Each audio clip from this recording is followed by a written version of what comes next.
My name is Cody Lockhart and I ranch in north central Saskatchewan.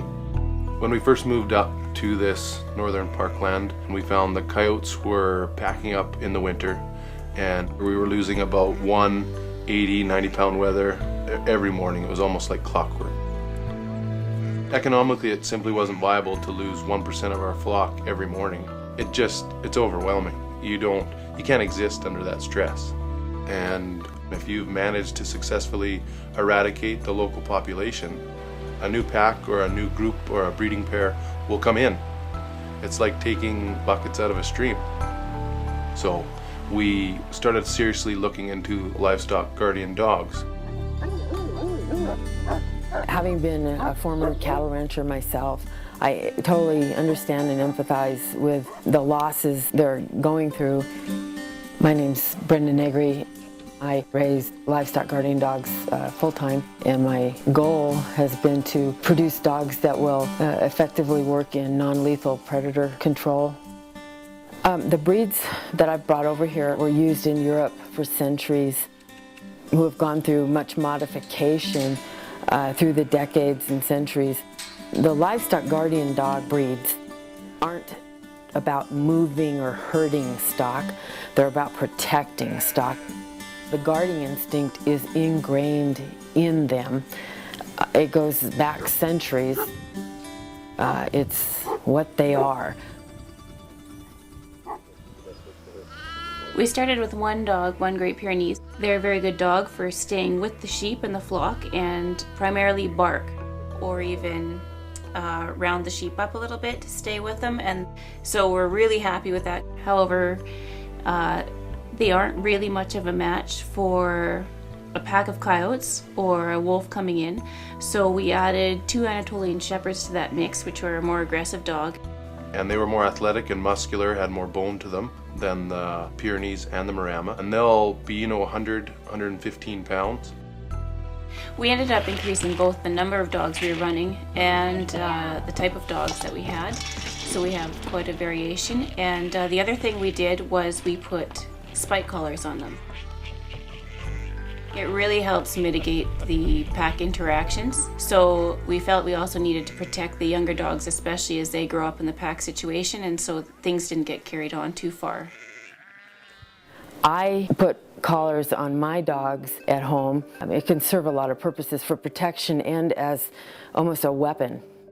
They may even get cocky about it, but wearing the collar will definitely add confidence because they know they can't be hurt. Our ranch is located 15 miles southwest of Prince Albert National Park, where there is a resident protected wolf population. The Saskatchewan government ended up tracking 2 wolves within a half mile of our sheep.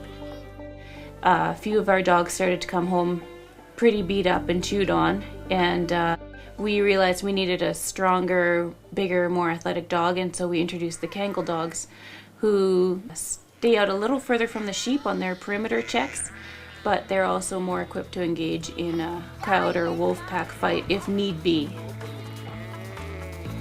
When you get a Kangle, they're the alpha in your pack. They're like an Anatolian on steroids. They're very comfortable existing with the sheep throughout the day, but if they're, on the heels of a predator, they keep chasing it until the chase ends. A lot of people with working Kangles, they would be hesitant to get a dog with that level of aggression and prey drive. But we've never had cause for concern, and even the Kangles are just big teddy bears around the girls. They just are completely submissive to them.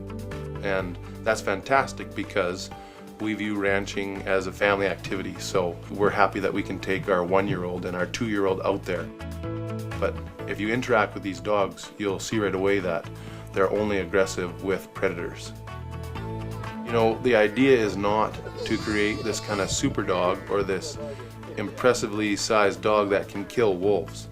All we have to do is make our pack of dogs formidable enough that when, a resident pack of wolves or a group of coyotes encounters our sheep or our cattle, they make a decision to find an easier meal. We really enjoy having a mixed pack of dogs because each breed of dog seems to have its own job that it does very well. And if we had all Kangles, I think we'd have a pack of Kangles running around chasing coyotes and wolves all day long, and there would be no one left to guard the sheep.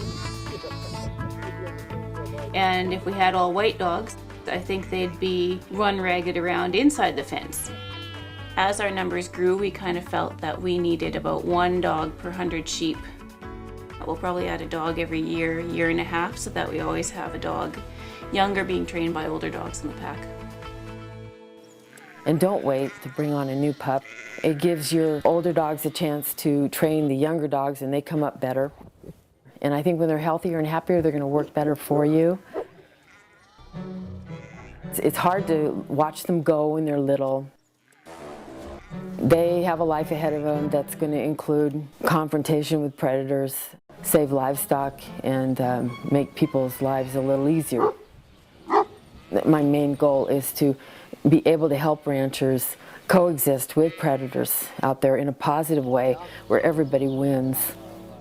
It's a win-win for the rancher, for the livestock, and the predators. People call me up and tell me they can finally get a full night's sleep. When I get feedback like that, it makes me happy because I know I'm doing something right here. We manage this entire ranch to be sustainable.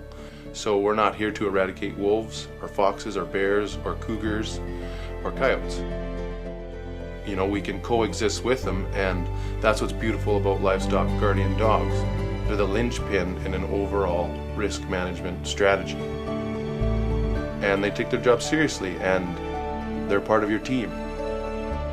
And that's very encouraging to know that you have such a great partner out there.